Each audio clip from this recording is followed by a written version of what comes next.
नमस्कार दोस्तों, आप सभी का भाटिया आश्रम के ऑफिशियल यूट्यूब चैनल पर स्वागत है।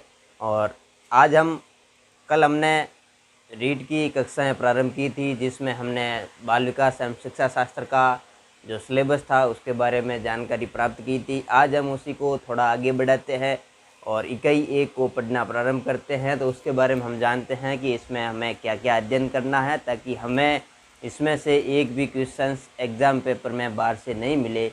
इसके लिए हमने बहुत अच्छा प्रयास किया है। जो हमने अध्ययन किया है वो आप तक पहुंचाने का प्रयास कर रहे हैं। और हम आज इकाई 1 को प्रारंभ करते हैं, बाल विकास एवं शिक्षा शास्त्र की।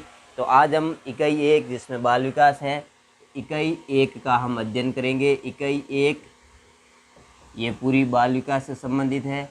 बाल विकास, और बाल विकास में जो जो शब्द आते हैं, जो जो टर्म्स आते हैं, उस टर्म को हम एक एक करके बहुत अच्छे तरीके से पढ़ेंगे। तो मैं आज आपको ओवरव्यू दे दूं कि हम क्या क्या अध्ययन करेंगे, बाल विकास में क्या क्या आता है। तो इसमें सबसे पहले आता है वृद्धि एवं विकास। वृद्धि एवं विकास की संकल्पना। वृद्धि एवं विकास की संकल्पना हमारा इसका पहला टॉपिक होगा। इनकी संकल्पना के बारे में पढ़ेंगे, ये क्या क्या है, ये कैसे कार्य, इसको हम अच्छे तरीके से समझेंगे कि वृद्धि क्या है और विकास क्या है और इन दोनों में क्या अंतर है। इसके साथ में इसी में हम इसका सब टॉपिक पढ़ेंगे कि वृद्धि का अर्थ एवं विकास का अर्थ। विकास का भी अर्थ इसमें पढ़ेंगे, विकास का क्या अर्थ है, विकास का अर्थ पढ़ेंगे। इसके बाद में विकास के सिद्धांत, वृद्धि एवं विकास की संकल्पना, विकास के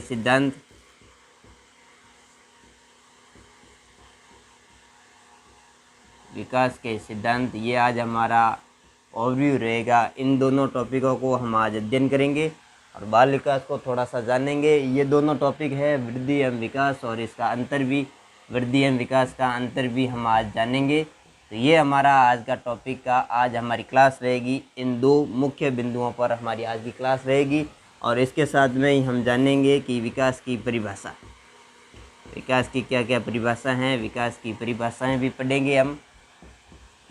तो ये हमारा आज का ओवरव्यू है। इन पर हम विस्तार से बहुत ही अच्छे तरीके से अध्ययन करेंगे, समझेंगे, समझाएंगे और इसके बारे में हम अध्ययन करेंगे। तो ये हमारा ओवरव्यू है। हम कोई भी सब्जेक्ट या कोई भी विषय या कोई भी टॉपिक पढ़ने से पहले हमें ये जानना है कि हम क्या पढ़ेंगे और कितना पढ़ेंगे और कैसे पढ़ेंगे। तो हमने बाल विकास हमारी इकाई 1 है, इसमें से हमने ये जानना है कि हम इसमें से वृद्धि पढ़ेंगे और इसके साथ ही विकास की संकल्पना पढ़ेंगे। वृद्धि एवं विकास की संकल्पना के बारे में पढ़ेंगे और इसका वृद्धि का अर्थ जानेंगे, एवं विकास का अर्थ जानेंगे, एवं वृद्धि एवं विकास में क्या अंतर है इसके बारे में जानेंगे। फिर विकास के सिद्धांतों के बारे में हम अध्ययन करेंगे और इसके साथ ही विकास की क्या क्या परिभाषा है, किस किस विद्वान ने, किस किस मनोवैज्ञानिक ने क्या क्या कहा है, इसके बारे में हम अध्ययन करेंगे। तो सबसे पहले हम जानते हैं कि बाल विकास क्या है। हमारे पास दो टर्म्स है, एक तो है मनोविज्ञान और एक है बाल विकास। इन दोनों में क्या क्या फ़र्क है, क्या होता है, ये बाल विकास के बारे में हम सबसे पहले जानते हैं कि बाल विकास क्या होता है। तो मनोवैज्ञानिकों का मानना है कि बाल का मतलब होता है बालक। जैसे करो ने और कई बहुत सारे मनोवैज्ञानिकों ने कहा है कि प्रथम 2 दशक, मतलब जन्म से लेकर या जन्म से पूर्व से लेकर के 20 वर्ष तक की आयु, इस आयु को हम बालक कहते हैं। और इसमें बालकों का विकास होता है। बालकों का कैसे विकास होता है, इसे हम बाल विकास की संज्ञा देते हैं। तो बाल विकास से हमारा अर्थ है कि बालक का जो एक बालक जब से उसका जीवन प्रारंभ होता है और जीवन से प्रारंभ जब वो गर्भ में अपना जीवन धारण करता है, जन्म लेने से पहले उसका शरीर की जो जो प्रक्रियाएं होती है उसका निर्माण होता है। बालक का एक विकास जाइगोट से होता है। तो जब से लेकर के बालक जब परिपक्वता प्राप्त कर लेता है, तब तक की जो हमारी उसकी यात्रा है, उसको कौन कौन सी समस्याओं का समाधान करना होता है, कैसे वो विकास को प्राप्त करता है। जब बालक जन्म लेता है तो पूरी तरह से वो दूसरे के ऊपर आश्रित होता है और धीरे धीरे वो कैसे आत्मनिर्भर बन जाता है। तो ये पूरी, जब तक बालक अपने शारीरिक रूप से, मानसिक रूप से एवं भौतिक रूप से जितने भी रूप से धार्मिक, सामाजिक, आर्थिक, नैतिक सभी प्रकार से वो परिपक्व हो जाता है, अपना एक कार्य करने के लिए तैयार हो जाता है। ऐसा नहीं, उसका पूरा शरीर मजबूत हो जाता है। तो इसी अवस्था में जब हम बालक के विकास के बारे में बात करेंगे तो ये हमारा बाल विकास है। तो बालक जब तक आमतौर पर हमें इसे 20 वर्ष तक की अवस्था मानते हैं। तो बाल विकास के बारे में हमने अध्ययन किया कि बाल विकास क्या होता है। बाल का मतलब होता है बालक, और बालक के विकास के संदर्भ में हम जानते हैं, इसके बारे में अध्ययन करेंगे कि बालक एक विकास को कैसे प्राप्त करता है। तो बाल विकास आप सभी को समझ में आ गया होगा। अगर अच्छा है कि ये हम जन्म से लेकर के और जन्म से पहले से लेकर के बालक जब परिपक्वता प्राप्त कर लेता है, इसे हम बाल विकास कहते हैं। और बहुत अहम बात यह है कि हमारे रीट में, सीटेट में बाल विकास से ही प्रश्न आते हैं, और हमारा पूरा टॉपिक और हमारा पूरा सिलेबस बाल विकास के आसपास ही घूमता है। तो अब हम सबसे पहले हमारा टॉपिक सिलेबस का पहला पार्ट शुरू करते हैं कि वृद्धि क्या होती है। हमारे पास 4 टर्म्स है, 4 शब्द है। एक है वृद्धि और दूसरा है विकास, ये हमारे पास 2 शब्द है। और तीसरा है हमारे पास परिपक्वता, और चौथा है हमारे पास क्रम विकास। तो ये हमारे पास 4 शब्द है जो हमें काफ़ी मिलते जुलते नज़र आते हैं। कई मनोवैज्ञानिक, कई विद्वान लोग वृद्धि एवं विकास में अंतर नहीं कर पाते हैं, और ये चारों शब्द हमें एक जैसे नज़र आते हैं। वृद्धि क्या होती है, विकास क्या होता है, इन दोनों की संकल्पना हमारे सिलेबस में है, सिलेबस का अहम हिस्सा है। और वृद्धि और विकास का यूनिट 1 का जो पार्ट्स है, इसकी संकल्पना को हम जानेंगे, समझेंगे। इसी से रिलेटेड परिपक्वता है और क्रम विकास है। इन चारों के बारे में पहले हम थोड़ी जानकारी प्राप्त करते हैं, इसके बारे में बेसिक नॉलेज प्राप्त करते हैं कि ये आखिर में है क्या। तो आम तौर पर हम कहें तो वृद्धि हमारे शारीरिक रूप से जो भी हमारे शरीर में परिवर्तन आता है, शारीरिक रूप से हमारे शरीर में जो परिवर्तन आते हैं, शारीरिक परिवर्तन, इसे हम वृद्धि कहते हैं। और विकास में, वृद्धि और विकास दोनों में है। ये इसको केवल मात्रात्मक कहते हैं। ये हमारे मात्रा के रूप में जो भी हमारे शरीर में, जैसे ऊंचाई, हमारे शरीर का बढ़ना, हमारे हड्डियों का विकास होना और मांसपेशियों का विकसित होना, ये सब हमारी वृद्धि में आते हैं। ऊंचाई बढ़ना, भार का बढ़ना, ये एक वृद्धि है, शरीर का वृद्धि होती है, शरीर में जो ग्रोथ होती है उसे हम वृद्धि कहते हैं। और विकास के सभी पक्ष आते हैं इसमें, शारीरिक विकास, मानसिक विकास। इसमें हमें जो भी परिवर्तन होते हैं उसे हम विकास कहते हैं। मानसिक विकास है, शारीरिक विकास है, भौतिक विकास है, संवेगात्मक विकास है, आध्यात्मिक विकास है, स्वयंगात्मक, ये सारे विकास जो है हमारे इसमें विकास में आते हैं। विकास का हमारा अर्थ है कि और अधिक अच्छे तरीके से उसमें निखार आना, वृद्धि करना, उत्तरोत्तर बढ़ना, और मानसिक रूप से और शारीरिक रूप से हर तरह से किसी भी कार्य को करने के लिए सक्षम होना, इसे हम परिपक्वता कहते हैं। जैसे हमारे शरीर को, जैसे बालक जन्म लेते ही चलना नहीं सीख जाता, तो उसके लिए क्यों नहीं चलना सीखता, तो उसके लिए उसे परिपक्वता की ज़रूरत है। हमारे शरीर के अंगों की, हमारे शरीर के विभिन्न प्रकार के अंग है जो जिस कार्य को करने के लिए है, उस कार्य को करने के लिए जब सक्षम हो जाते हैं, शरीर के अंगों का किसी कार्य को करने के लिए, शरीर के अंगों का किसी कार्य को करने के लिए तैयार होना, किसी शरीर के अंगों का किसी कार्य करने के लिए तैयार होना ही परिपक्वता है, जिसे हम साधारण भाषा में समझते हैं। जैसे हम उदाहरण के द्वारा इसको समझते हैं, तो जैसे बालक जन्म लिया, तो बालक जन्म लेते ही चलना नहीं चल सकता, नहीं बोल सकता। क्यों नहीं बोल सकता? क्योंकि उसके अभी पैर है, हाथ है, पूरा शरीर है, उसके नियंत्रण में नहीं है, उसका विकास नहीं हुआ है, अभी बोल नहीं सकता। क्यों नहीं बोल सकता? क्योंकि उसके वोकल सिस्टम अभी इतना परिपक्व नहीं हो सका है जैसे हम बोल सके। जैसे हम कहते हैं कि कैसे परिपक्व नहीं हुआ, तो जैसे हमें किसी भवन का निर्माण करना है तो उसका जब तक उसकी नींव नहीं बनाएंगे तो उससे का ऊपर का भवन नहीं बनाते, तो इसका परिपक्व होना बहुत ज़रूरी है। तो ऐसे हम परिपक्वता कहते हैं। और एक विकास हमारे पास टर्म्स है और एक क्रम विकास है। क्रम विकास का अर्थ होता है कि जब एक पीढ़ी से दूसरी पीढ़ी में जब कोई उसमें पूरे ह्यूमन में चेंजेज आता है, उसका पीढ़ी से उसकी प्रजाति में परिवर्तन हो जाता है, उसे हम क्रम विकास कहते हैं। जैसे पहले हम बंदर थे, बंदर से हम मनुष्य बने, ये एक क्रम विकास का उदाहरण है। आशा करता हूँ कि ये चारों टर्म्स आपके समझ में आ गए होंगे। चारों शब्द बहुत अच्छे तरीके से मैंने समझाने का प्रयास किया कि ये आपके समझ में आ गए होंगे। अब हम वृद्धि एवं विकास में अंतर की बात करेंगे। ये आपकी संकल्पना दोनों वृद्धि एवं विकास की, शारीरिक परिपक्वता की, ये सभी आपके समझ में आ गई होगी। अब हम इसके बारे में आगे और बात करते हैं। ये 4 आम बात थी, हमने समझी। अब हम वृद्धि एवं विकास में और आगे जानकारी प्राप्त करते हैं कि वृद्धि क्या होती है, विकास क्या होता है, वृद्धि कैसे होती है और विकास कैसे होता है। इसके बारे में हम और विस्तार से जानते हैं। अभी हमने विकास, वृद्धि, परिपक्वता एवं क्रम विकास के बारे में अध्ययन किया, इसके बारे में जाना थोड़ी आम बात। अब हम जानते हैं कि विकास का अर्थ क्या होता है। तो विकास के अर्थ का शाब्दिक अर्थ जानते हैं हम। विकास का शाब्दिक अर्थ जानते हैं कि इसका शाब्दिक अर्थ क्या होता है।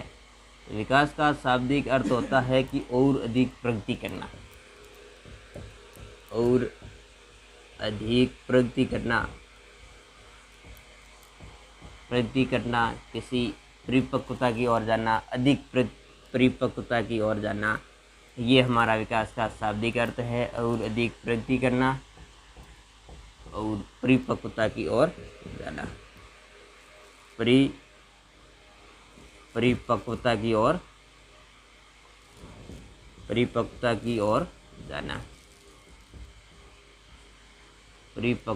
ओर जाना भी हमारा विकास है। और इसमें ज़्यादा से ज़्यादा प्रकटीकरण करना,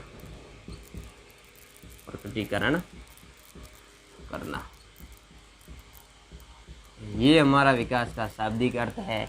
हम जानते हैं कि विकास का शाब्दिक अर्थ है कि और अधिक प्रगति करना, जैसे हम हैं उसमें और आगे बढ़ना, उसमें और विकास करना, उसमें आगे बढ़ना, और अधिक परिपक्वता की ओर जाना, तो हमें विकास कहते हैं। अब हम विकास और वृद्धि के बारे में अंतर जानते हैं कि वृद्धि क्या होती है और विकास क्या होता है। तो इन दोनों के बारे में हमें अभी शाब्दिक अर्थ जाना। तो अब हम वृद्धि एवं विकास में अंतर जानते हैं कि क्या क्या अंतर है। तो हम इसके लिए आम तौर पर एक टेबल बना देते हैं कि इधर वृद्धि लिखते हैं, वृद्धि और विकास, इन दोनों में अंतर जानते हैं कि वृद्धि एवं विकास में क्या अंतर है। तो वृद्धि एवं विकास के बारे में हम जानते हैं, विकास को हम डेवलपमेंट कहते हैं और वृद्धि को ग्रोथ कहते हैं। इसके बारे में हम जानते हैं कि वृद्धि है वो उसमें केवल किसी एक विशिष्ट पक्ष का विकास होता है, बढ़ोतरी होती है। किसी विशिष्ट पक्ष या फिर कहें हम शारीरिक विकास होता है। शारीरिक पक्ष में परिवर्तन होता है, ये हमारा परिवर्तन होता है। ये इसका अहम बात है कि किसी विशिष्ट पक्ष हो या फिर शारीरिक पक्ष, केवल शारीरिक पक्ष में परिवर्तन होता है, इसे हम वृद्धि कहते हैं। और हम बात करें विकास की, तो ये एक संगठन है, सभी प्रकार के संगठनों का संगठनात्मक विकास है, संगठनात्मक परिवर्तन है। जैसे कि शारीरिक, मानसिक, सामाजिक, नैतिक, गामक, सभी प्रकार के विकासों का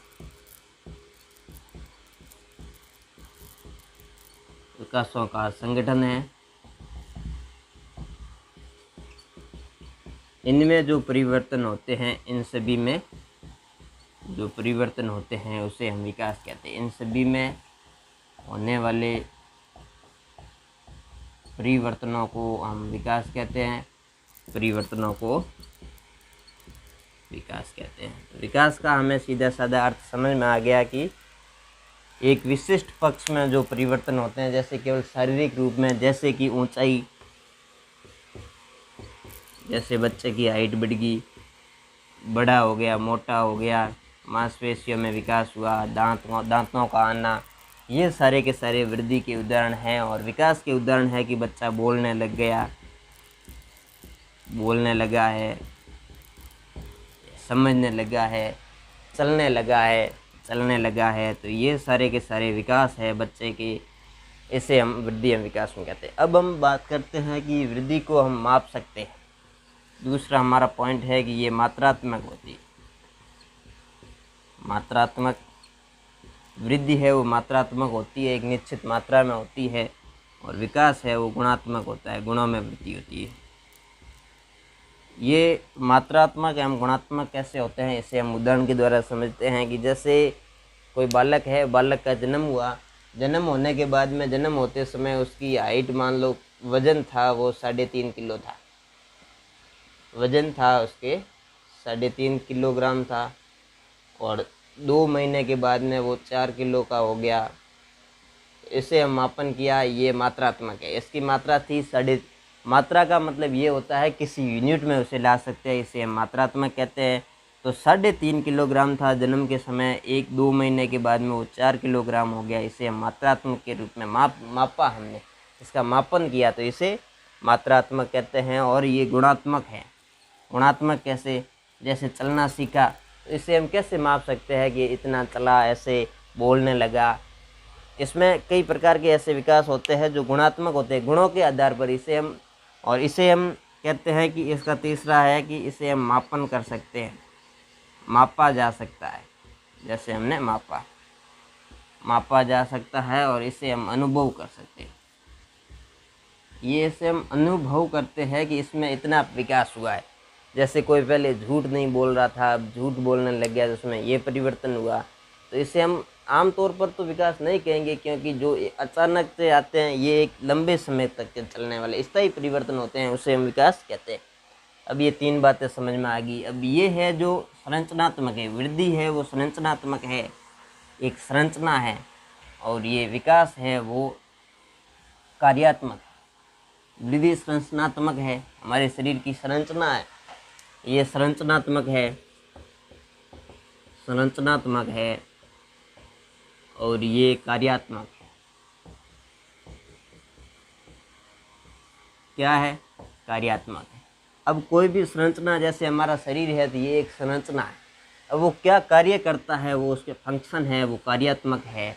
अब वृद्धि अकेली है और विकास नहीं है तो क्या काम की, कोई कार्य नहीं है, तो कार्य होना बहुत ज़रूरी है। कार्य करेगा, ये शरीर कार्य करेगा तभी इसका उदाहरण है। और इसके बिना भी ये है, इसके बिना भी ये नहीं। ये वृद्धि है वो कार्यात्मक नहीं है, संरचनात्मक है। और संरचना के बिना कार्य का कोई मोल नहीं हो सकता। इसके बाद में ये एक वृद्धि सार्थक वृद्धि नहीं होती तो भी विकास हो सकता है।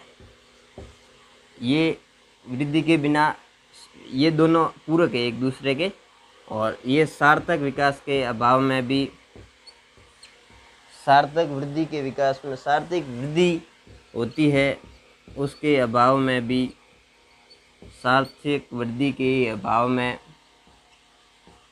विकास संभव है, विकास संभव है। सार्थक वृद्धि नहीं हुई, मान लो थोड़ी वृद्धि हुई, फिर भी विकास संभव है। अब हम बात करते हैं कि वृद्धि और विकास में और क्या क्या अंतर हो सकते हैं। तो वृद्धि के तौर पर हम देखें तो वृद्धि हमारे मनुष्य में जो अंगों में परिवर्तन आया है उसे हम वृद्धि कहते हैं, इसका मापन कर सकते हैं। वृद्धि और विकास में खास बातें थी जिसे हमें जानना समझ में आया। अब हम इसका एक और 5 नंबर ये था। और 6 नंबर है कि ये एक विशिष्ट समृद्धि है, वो एक निश्चित समय तक रहती है, निश्चित समय तक होती है। वृद्धि है वो एक निश्चित समय तक होती है। और ये इसका है कि ये विकास है वो इसका कोई समय नहीं होता। ये जन्म से पूर्व से लेकर मृत्यु तक वो चलता रहता है। ये एक जीवन पर्यंत प्रक्रिया है। ये सीमित समय के लिए है, सीमित समय की प्रक्रिया और ये जीवन पर्यंत प्रक्रिया है। जीवन पर्यंत चलने वाली प्रक्रिया। तो इसी के आधार पर हम कह सकते हैं कि ये संकीर्ण अवधारणा है। वृद्धि है वो संकीर्ण अवधारणा है और विकास है वो विस्तृत है, और ये एक विस्तृत अवधारणा है।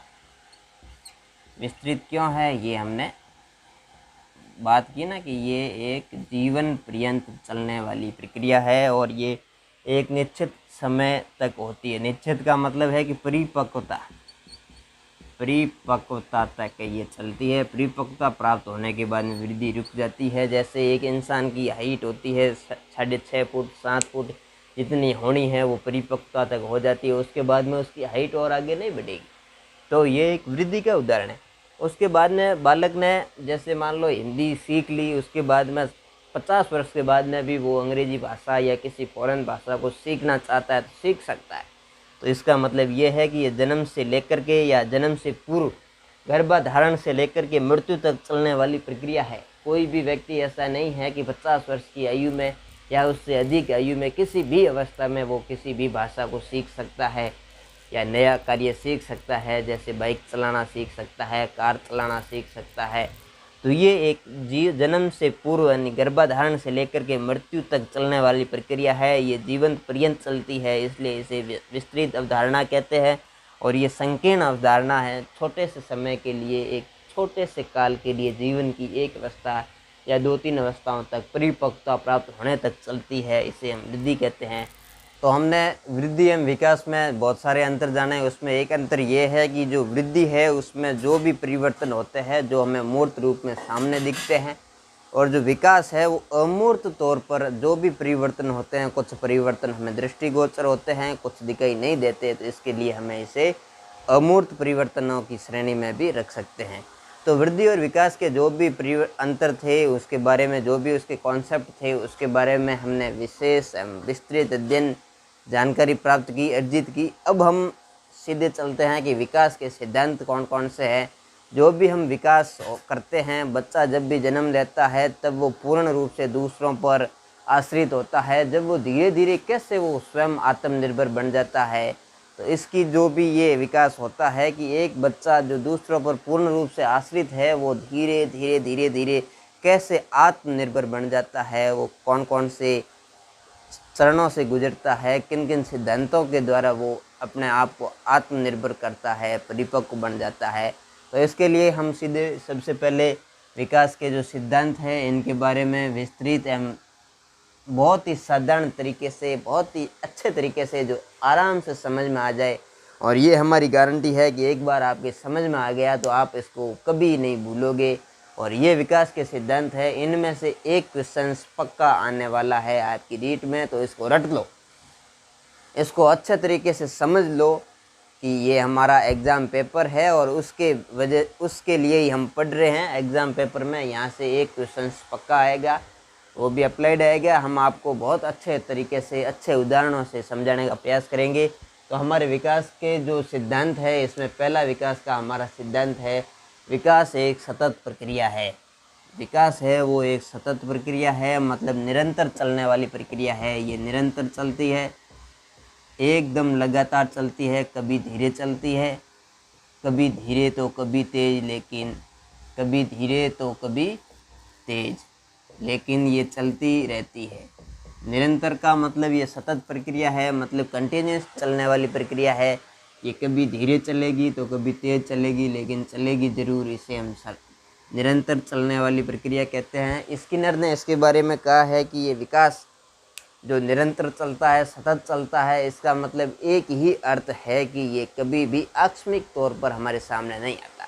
इसके आगे कई सिद्धांत है, इसके बारे में हम अध्ययन करेंगे, लेकिन इसका अर्थ ये हुआ कि विकास धीरे धीरे धीरे धीरे होता हुआ एकदम सामने नहीं आता। जैसे हम बालक बोलते हैं कि सतत प्रयास करते हैं चलने के लिए। जब बालक का जन्म होता है तो रोने से लेकर के एक ऐसी अवस्था आती है, उस अवस्था तक वो बोलना शुरू कर देता है। तो ये धीरे धीरे धीरे धीरे निरंतर प्रयास किया तब वो बोलना सीखा उसने। जब बालक चलना सीखता है तो उसने पहले धीरे धीरे ऐसे पहले वो सोता रहता है, फिर करवट लेता है, फिर घुटनों के बल चलता है, उसके बाद में वो एक बार खड़ा होता है, गिरता है, फिर चलना सीखता है। तो ये भी एक निरंतर बहुत सारे प्रयास किए, उन प्रयासों का एक रिजल्ट है कि वो धीरे धीरे प्रयास करते करते एकदम चलने नहीं लगा। बहुत बार प्रयास किए, अभ्यास किया, उसके बाद वो चलने लगा। तो इसका मतलब ये हुआ कि स्किनर ने कहा कि एकदम आकस्मिक नहीं होता है।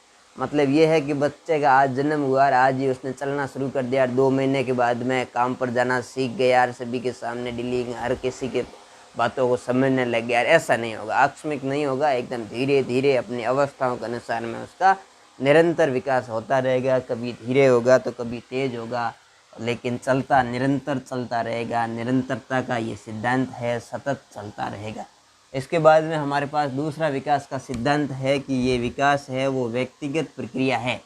व्यक्तिगत प्रक्रिया का मतलब होता है कि किसी बच्चे में ये तेज होगी तो किसी में ये धीमी होगी, लेकिन होगी सभी में। जो भी अवस्थाएं होती है उन सभी अवस्थाओं का व्यक्ति के आनुवंशिक एवं वातावरण के अनुसार ये प्रक्रिया है जो व्यक्तिगत होती है। किसी बालक का शरीर अच्छा एवं सुडौल है, उसका आनुवंशिक तौर से वो अच्छा है, उसका वातावरण अच्छा है, तो उसकी जो विकास की प्रक्रिया है वो तेज होगी। और किसी को आर्थिक रूप से कमज़ोर है, उसका शारीरिक रूप से दुर्बल है, तो उसमें जो विकास की प्रक्रिया है वो धीमी होगी, लेकिन होगी सभी में। इसमें व्यक्तिगत भिन्नता होती है, किसी में तेज विकास होता है तो किसी में धीमे होता है। तो ये एक व्यक्तिगत प्रक्रिया है। और तीसरा हमारा जो विकास का सिद्धांत है, ये सिद्धांत ये है कि विकास एक सुव्यवस्थित क्रम में होता है। विकास का जो क्रम होता है वो एक निश्चित है। जैसे हर किसी देश में, किसी धर्म के, कहीं के भी, किसी भी संस्कृति के बालक को देखिए, जब उसका चलना होता है तो वो कैसे चलेगा, इसका एक क्रम निश्चित है। कि ऐसा नहीं है कि बालक का जन्म हुआ, जन्म होते ही दौड़ने लग गया, या जन्म हुआ, जन्म होते ही बोलने लग गया कि आप क्या कर रहे हो, आपकी बातों को समझने लग गया। तो ये इसका एक जो विकास का क्रम है वो सुनिश्चित है, सुव्यवस्थित है। कि बालक जब बोलना सीखेगा तो पहले जब जन्म होते ही वो रोएगा, रोने के बाद में बहुत बार प्रयास करेगा, मुंह से ऐसी कई ध्वनियाँ निकालेगा जिसका हमें समझ में नहीं आता। फिर वो एक सामान्य सी प्रतिक्रिया देगा कि हर बालक हर किसी को अपनी माँ कहेगा। उसके बाद में सामान्य धीरे धीरे होते हुए वो एक विशिष्ट शब्द बोलना लगेगा। तो ये एक सुव्यवस्थित क्रम है। इसके बाद में हम इसका और शारीरिक तौर पर लें तो बालक जब जन्म होता है तो बालक का जन्म होते ही वो चलना फिरना दौड़ना नहीं सीख लेता। जन्म होने के कुछ दिनों तक वो सोता ही रहेगा, फिर उसका और विकास होगा तो इधर उधर देखेगा। उसके बाद में करवट लेने का धीरे धीरे उसके जो वातावरण है और उसके संसार है उसमें वृद्धि होती है। तो ये एक विकास का जो क्रम है वो निश्चित है, व्यवस्थित है, सुव्यवस्थित तरीके से होता है। तो बालक जब करवट लेगा, करवट लेने के बाद में बैठा रहेगा, बैठे रहने के बाद में वो घुटनों के बल चलेगा, फिर खड़ा होगा, गिरेगा, खड़ा होने के बाद में वो चलेगा धीरे धीरे, फिर दौड़ना शुरू कर देगा। तो ये भी एक सुव्यवस्थित क्रम से इसका विकास का एक सुव्यवस्थित क्रम होता है और उसी क्रम में होता है। और विकास के विभिन्न अवस्थाएं होती है, उन अवस्थाओं के आधार पर भी होता है और आधार से ही होता है। जैसे श्रेष्ठावस्था, फिर बाल्यावस्था, फिर किशोरावस्था। एक अवस्था दूसरी अवस्था के लिए उसका बहुत अच्छा कारण बनती है। एक अवस्था में उसका विकास अच्छा हुआ है तो दूसरी अवस्था में उसका विकास अच्छा होगा। ये भी एक सुव्यवस्थित क्रम होता है। फिर चौथा हमारे पास विकास का सिद्धांत है दिशा का सिद्धांत। विकास भी निश्चित दिशा में विकास करता है। जैसे हमने इसकी दिशाएं 2 दिशाएं हैं, जो दिशाएं हमारे पास है। एक आपाद्य का मतलब होता है कि मस्तकाधोमुखी। इसका मतलब ये होता है कि सिर से पैर की ओर विकास होता है। सेफेलोकॉडल इसे हम कहते हैं अंग्रेजी में। तो सबसे पहले बालक का जब भी विकास होता है, जब भी एक्स और वाई गुणसूत्र मिलके जब निषेचन की क्रिया पूर्ण होती है, उसके बाद में युग्मनज बनते हैं, जिसे हम जाइगोट कहते हैं। तो जाइगोट में एक कोशिका से कैसे बालक का जो शरीर बनता है, उसमें सबसे पहले उसका सिर का निर्माण होता है। सिर से धीरे धीरे उसके नीचे के अंगों का निर्माण होता है। सिर से फिर ये गर्दन, फिर ये कंधे बनते हैं, हाथ बनते हैं, धड़ बनता है, पैर बनता है। तो सिर से पैर की ओर जो विकास होता है, ये विकास की एक दिशा है। इसे हम अपाद्य, आपाद्य या मस्तकाधोमुखी। मस्तकाधोमुखी का मतलब होता है मस्तक अधमुखी। मस्तक से लेकर पैरों तक का विकास होता है। ये विकास की एक दिशा है, सिर से लेकर पैर तक की जो दिशा है। फिर इसकी और दूसरी दिशा है कि भीतर से बाहर की ओर, इसे प्रोक्सिमोडिजिटल कहते हैं। जैसे का मतलब होता है कि ये भीतर से लेकर के बाहर की ओर, जैसे ये सिर से पैर की ओर, एक पैसे सिर से पैर की ओर मतलब पहले सिर बनेगा, फिर ऐसे ये इसका विकास है वो ऐसे होगा, इधर से शुरू होते हुए ऐसे जाएगा। फिर ये है कि प्रोक्सिमोडिजिटल है। इसका मतलब ये होता है कि ये यहाँ से शुरू होगा, ये ऐसे जाएगा, फिर यहाँ से शुरू होगा, ऐसे जाएगा। ये इसका मध्य से शुरू होते हुए हाथों की ओर और मध्य से शुरू होते हुए किनारों की ओर जाएगा, ऐसे पैरों की ओर। इसे हम ये प्रोक्सिमोडिजिटल कहते हैं। और ये सेफेलोकॉडल है जो सिर से होकर नीचे की ओर जाता है। ये विकास की दिशा है। ये आपकी समझ में आ गई होगी आसानी से। जैसे हम किसी भी बालक को देखते हैं तो सिर से पैर की ओर मतलब होता है कि बालक का सबसे पहले सिर का विकास होता है। तो धीरे धीरे जब वो 3-4 महीने का होता है तो सबसे पहले वो सिर को ऐसे अपने आप से ले सकता है, ऐसे ऐसे संभाल सकता है। जैसे छोटे बालों को हम हाथ में लेते हैं, उठाते हैं तो उसका सिर ऊपर नहीं आता है। उसका मतलब ये है कि सिर का अभी तक उसका विकास नहीं हुआ है। फिर धीरे धीरे समय व्यतीत होने के बाद में उसमें परिपक्वता आती है, फिर वो सिर को अपने बड़े आदमी की तरह ऐसे रख सकता है। धीरे धीरे 2-3 साल की, 1 साल की अवस्था में, 9 महीने से लेकर 1 साल की अवस्था में वो अपने पैरों तक का उसका विकास हो जाता है। तो फिर वो चलने लग जाता है। अगर ये दिशा नहीं होती सिर से पैर की ओर तो बच्चा जन्म लेते ही सिर तो बाद में संभालता, लेकिन पहले दौड़ना शुरू करता। तो ये इसका सिर से पैर की ओर विकास है, दिशा है।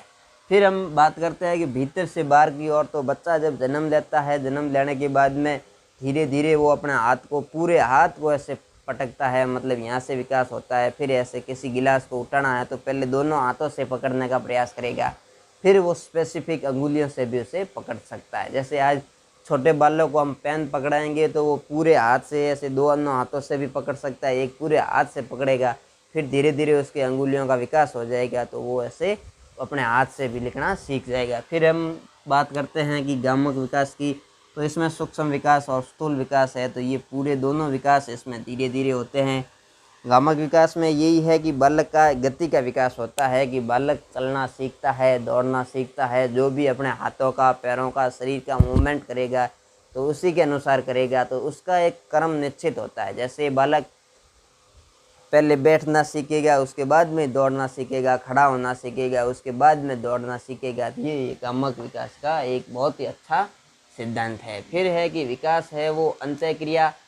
विकास है वो अंत्यक्रिया एवं अंत्यक्रिया का परिणाम है। ये अंत्यक्रिया किस किस में होती है? तो विकास की जो अंत्यक्रिया है, तो विकास की ये अंत्यक्रिया है वो किसके मध्य होती है? तो दोस्तों आपको बता दूं, ये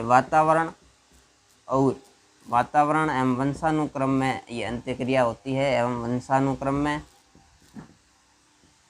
वातावरण एवं वंशानुक्रम का जो परिणाम स्वरूप अंत्यक्रिया है उसे हम विकास कहते हैं।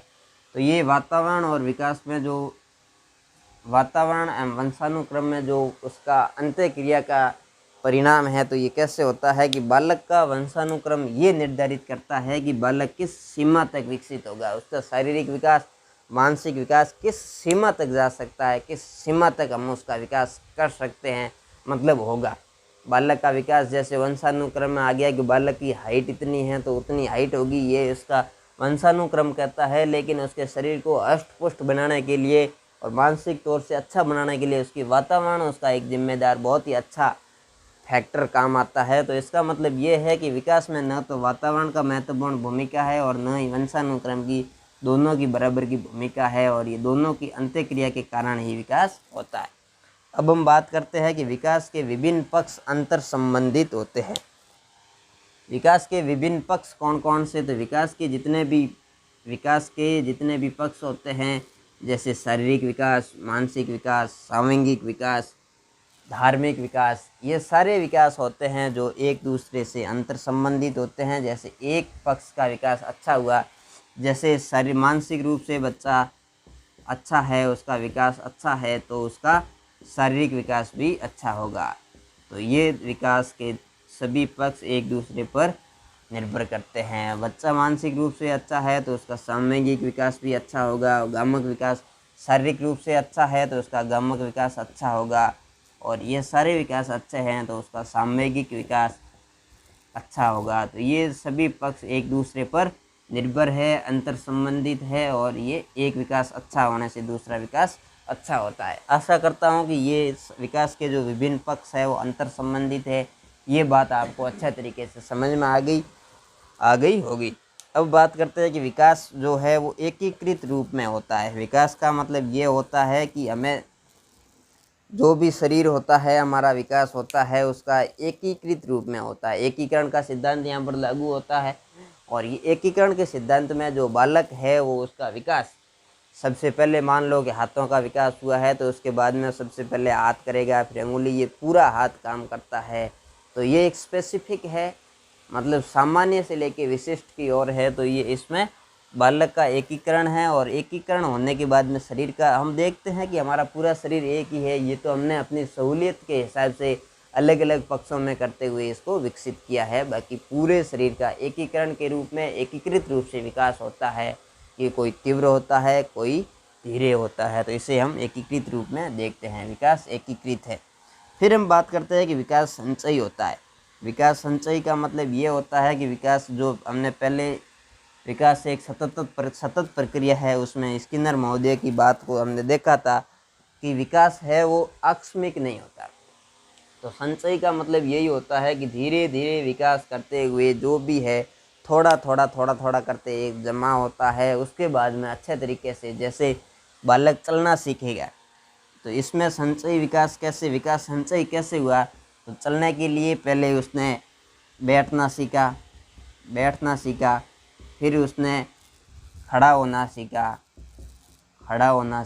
फिर उसने चलना सीखा, फिर उसने दौड़ना सीखा। तो ये है वो एक विकास का संचयी क्रम है। दौड़ना सीखने के लिए उसने क्या क्या संचित किया? पहले चलना, ये इसके बाद में ये संचित, ये सारे संचित एकीकृत रूप में इसके पास आए। फिर उसने दौड़ना सीखा, दौड़ने के बाद में खेलना सीखा, खेल करके उसने कुश्ती, बड़े बड़े पहलवानों को भी हराना सीखा। तो ये एक विकास का संचयी क्रम है। अब इसके बाद में ये हमने इसमें लिया शारीरिक विकास में। अब हम इसको मानसिक तौर पर देखते हैं, भाषिक तौर पर देखते हैं। तो भाषा का विकास इस सिद्धांत के अनुसार कैसे होता है? जैसे बालक है, बालक ने बोलना सीखा, भाषा का विकास होगा उसमें। तो बोलने के लिए सबसे पहले उसने किलकारियाँ करने सीखी, किलकारियाँ, फिर उसने कोई एक शब्द को दोहराना सीखा, एक शब्द को दोहराना, फिर उसने माँ शब्द का निकाला, फिर कोई उसने विशेष शब्द का उच्चारण किया। तो ये इसका जो ये विशेष शब्द है, भाषा का विकास हुआ। तो इसके लिए इतना संचित होने के बाद में उसकी ध्वनि एक विशेष और एक सार्थक अर्थ ली।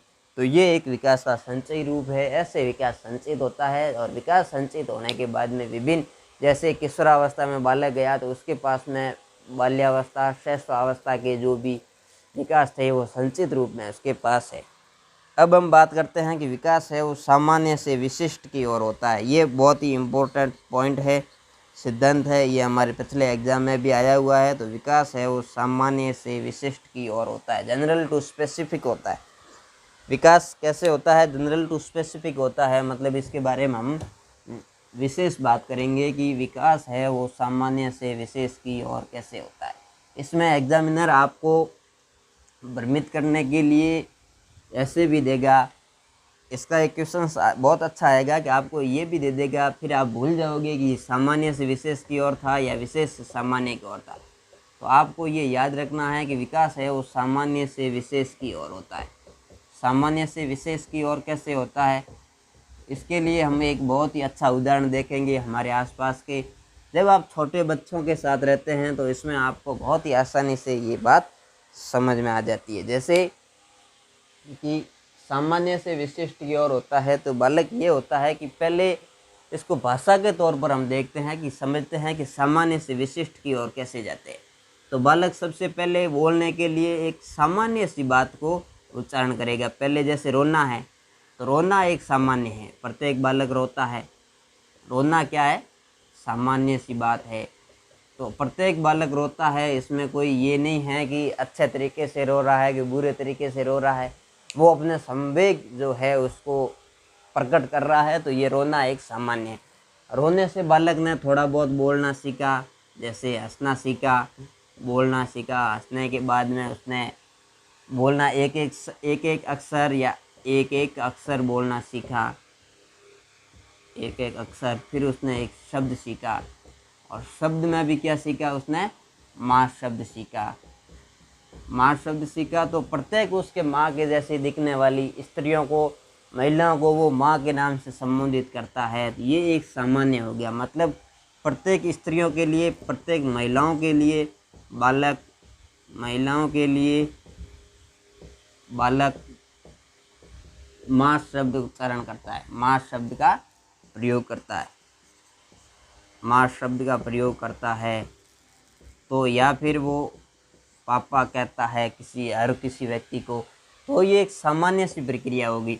अब ये विशिष्ट की ओर कैसे जाएगा, तो धीरे धीरे उसका विकास होगा, थोड़ा और विकास होगा तो फिर वो क्या करेगा, फिर उसका विकास और होगा तो फिर वो क्या करेगा कि प्रत्येक व्यक्ति को उसके माँ की और माँ के जैसी दिखने वाली प्रत्येक महिला को उसकी माँ के जैसी दिखाई देने वाली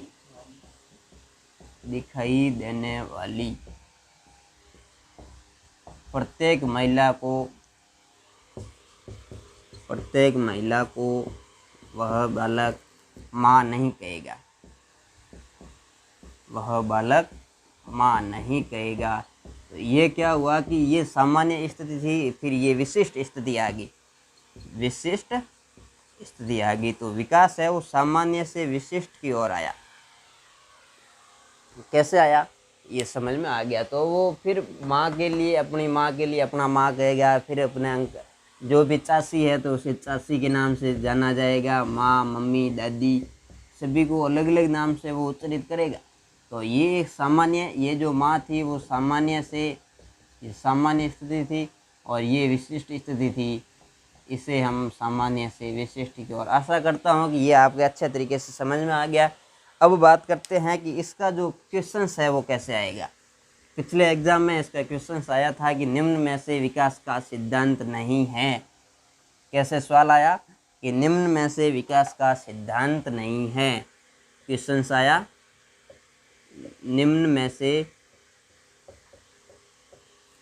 निम्नलिखित में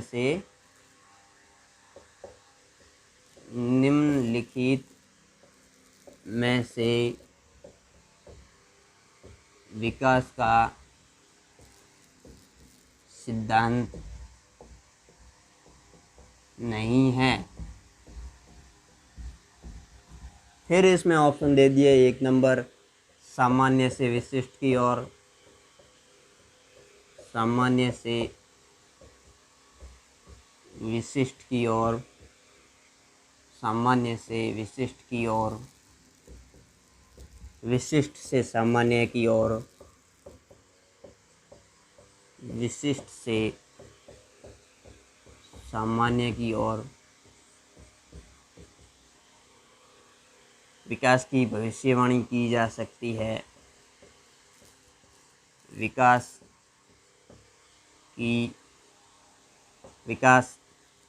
एक सतत प्रक्रिया है। और हम चौथा ऑप्शन लिख देते हैं कि विकास विकास संचयी होता है। विकास संचयी होता है। तो हमने विकास के सिद्धांत पढ़े, इनमें से हमने एक प्रश्न पढ़ लिया कि सामान्य से विशिष्ट की ओर होता है और विशिष्ट से सामान्य की ओर होता है। तो ये हमें एग्जाम में बहुत ही कन्फ्यूजन करने वाला है कि सामान्य से विशिष्ट था या विशिष्ट से सामान्य था। तो हमने एक ही बात याद रखनी है कि बालक सबसे पहले सभी को माँ कहता है, तो सभी के लिए एक कॉमन शब्द होता है, उसे हम सामान्य कहते हैं। उसके बाद में हर किसी को काकी कहता है, दादी को दादी कहता है और बुआ को बुआ कहता है। तो ये से सबसे पहले बालक क्या कहता है, सामान्य से विशिष्ट की ओर। सभी को माँ कहता है तो ये सामान्य हो गया। उसके बाद में तो ये भी इसका सिद्धांत है, विकास एक सतत प्रक्रिया है, ये भी विकास का सिद्धांत है। और विकास संचयी होता है, ये भी इसका सिद्धांत है। लेकिन विशिष्ट से सामान्य की ओर ये इसका सिद्धांत नहीं है। ये आपको ऐसा सवाल आएगा और ऐसे क्वेश्चंस में आपको ये नहीं शब्द है, इस पर विशेष ध्यान देना है। जब तक आपको ये समझ में नहीं आएगा तो आपका ये पूरा सारे पढ़े हुए हैं, जब तक क्वेश्चन सही तरीके से नहीं पढ़ोगे तो आंसर नहीं कर पाओगे। और सामान्य से विशिष्ट की ओर है, ये वेरी इम्पोर्टेंट है, इससे क्वेश्चंस आएगा, ये भ्रमित करने वाला शब्द है। फिर हमारे पास अगला इसका सिद्धांत है कि विकास की भविष्यवाणी की जा सकती है। विकास की भविष्यवाणी की जा सकती है। विकास की भविष्यवाणी कैसे की जा सकती है, इसको हम जानते हैं कि विकास की भविष्यवाणी जैसे किसी एक अवस्था में बालक शारीरिक रूप से सुदृढ़ है, अच्छा है, तो उसमें हम ये जानते हैं कि बालक की जो भविष्यवाणी है कैसे, जैसे बालक विकास की भविष्यवाणी की जा सकती है। तो उसमें बालक स्वस्थ है, सुदृढ़ है, तो उसके आधार पर हम ये कह सकते हैं कि उसका शारीरिक विकास अगली अवस्था में भी अच्छा होगा। अगर पहली एक अवस्था में बालक पढ़ने में अच्छा है, दौड़ने में अच्छा है, तो हम ये कह सकते हैं कि अगली अवस्था में भी वो अच्छे तरीके से उसमें पार्टिसिपेट करेगा, अच्छी और उसमें प्रगति करेगा, ये कह सकते हैं। फिर हम अगला सिद्धांत इसमें पढ़ते हैं कि बालक एवं बालिकाओं में विकास की दर भिन्न होती है। बालक एवं बालिकाओं में विकास की दर है वो भिन्न होती है। भिन्न कैसे होती है, इसको हम जानते हैं कि बालक और बालिका है जो उनके विकास की दर भिन्न कैसे होती है। तो बालिका की जो विकास है वो पूर्व किशोरावस्था के प्रारंभ में उनका वजन है, उनकी ऊंचाई है, उनके जो भी परिपक्वता है वो बालक की दृष्टि से बालिकाओं में पहले आ जाती है। और जब किशोरावस्था के अंत में बालकों की जो भार एवं वजन है वो बालिकाओं से ज़्यादा हो जाता है। तो इनके जो भी दर है, इन दर में जो परिवर्तन आता है, इसे हम ऐसे समझते हैं। फिर हम अगले सिद्धांत की बात करें तो विकास है वो लंबवत होता है, लंबवत न होकर के वर्तुलाकार होता है। कैसे कि विकास लंबवत न होकर के वर्तुलाकार होता है। वर्तुलाकार होता है। इसका मतलब क्या है कि इसका मतलब ये है कि विकास ऐसे लंबवत सीधा नहीं होता। जैसे बालक जन्म लेने के बाद में जिस गति से चलता है उसी गति से आगे भागेगा, ऐसे नहीं होता। कैसे होगा कि बालक का जो वर्तुलाकार का मतलब होता है कि ऐसे, समझ में आ गया ना, यहाँ से आगे जाएगा, फिर आगे बढ़ेगा, फिर एक बार वापस आएगा, फिर आगे जाएगा, फिर वापस आएगा, फिर आगे जाएगा, ऐसे धीरे धीरे ऐसे बढ़ता है। तो ये वर्तुलाकार में होता है, एकदम सीधा नहीं जाते हुए वर्तुलाकार में होता है। ये ऐसे वर्तुलाकार में क्यों होता है कि जो विकास होता है उसको वापस स्थायी करने के लिए विकास एक बार वापस आता है, आगे जाता है, धीरे धीरे निरंतर चलने वाली प्रक्रिया है विकास। ये वर्तुलाकार में आगे जाता है। और अब बात करें कि अगला इसका क्या सिद्धांत है, तो इसके बारे में हम बात करें तो विकास में जो परिपक्वता अधिगम है उसकी भूमिका भी महत्वपूर्ण होती है कि परिपक्वता है उसका विकास में। अगली हम बात करें तो विकास में परिपक्वता परिपक्वता एवं अधिगम की भूमिका महत्वपूर्ण होती है। कैसे होती है कि विकास में परिपक्वता एवं अधिगम कि एक व्यक्ति का जितना अच्छा परिपक्व होगा उसका विकास अच्छा होगा, और सीखने से निरंतर अभ्यास एवं अनुभव के द्वारा जो बालक सीखता है उसकी परिपक्वता अच्छी होती है, तो उसका विकास भी उसकी तुलना में दूसरों की तुलना में अच्छा होगा। अब हम बात करते हैं कि विकास की जो प्रत्येक अवस्था है, अगले सिद्धांत की बात करें तो इसका सिद्धांत ये है कि विकास की जितनी भी अवस्थाएं होती हैं उनके प्रत्येक अवस्था की या प्रत्येक आयाम की अवस्था के अपने जोखिम होते हैं।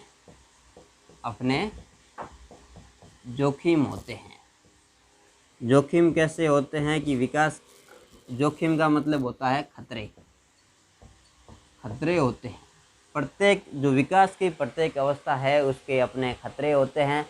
खतरे कैसे होते हैं कि जो भी विकास होता है उसमें किसी न किसी प्रकार के खतरे होते हैं। उन खतरों से उसके माता पिता, अभिभावक एवं शिक्षकों को परिचित होना चाहिए ताकि बालक का विकास सतत एवं निरंतर चलता रहे।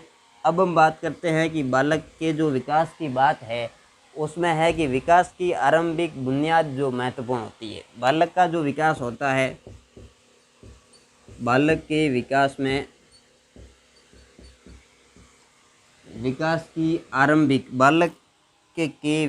की आरंभिक बुनियाद होती है, जो बुनियाद वह महत्वपूर्ण होती है। महत्वपूर्ण कैसे होती है? वह महत्वपूर्ण होती है। महत्वपूर्ण का मतलब ये होता है कि बालक का जो प्रारंभिक विकास होता है वो अन्य सभी विकासों के लिए एक नींव का कार्य करता है। तो इसके लिए ये बहुत ही महत्वपूर्ण है कि बालक की प्रत्येक अवस्था दूसरी अवस्था के लिए एक बुनियाद का कार्य करती है। इसके लिए हमें ये अब हम बात करते हैं कि जो विकास है वो प्रत्येक अवस्था में जोखिम होती है। अब हम बात करते हैं कि सांस्कृतिक परिवर्तन से प्रभावित होता है। विकास पर संस्कृति का प्रभाव पड़ता है। विकास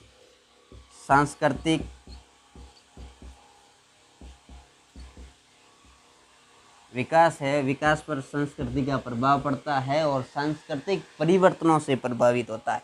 विकास सांस्कृतिक परिवर्तनों से प्रभावित होता है।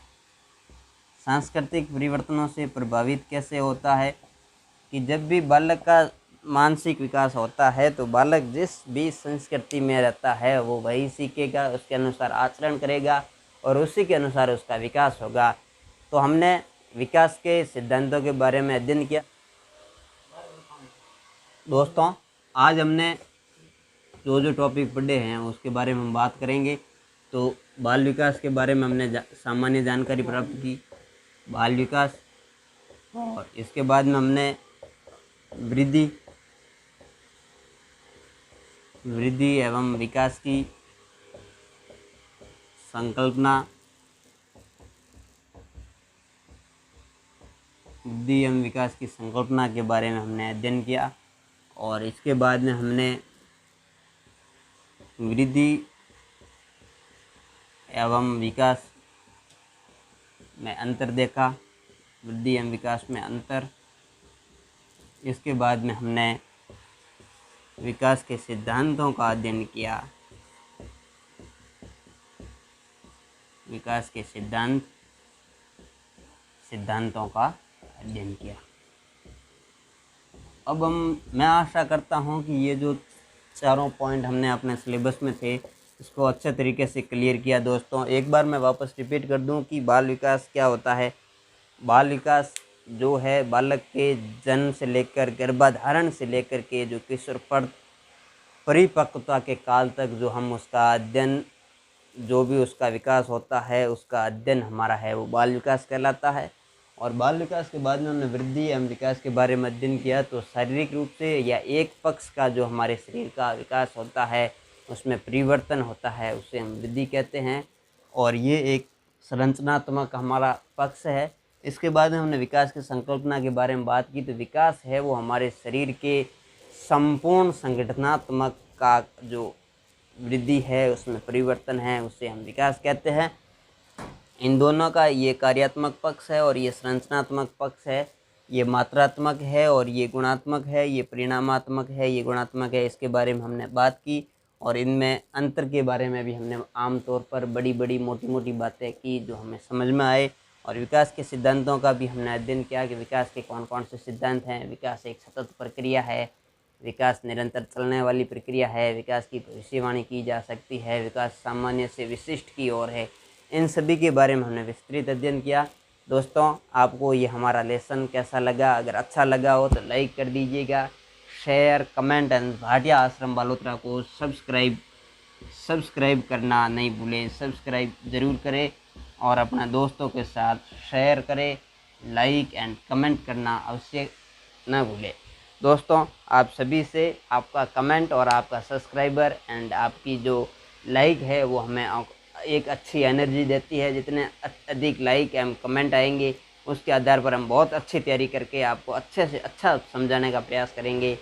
Thank you.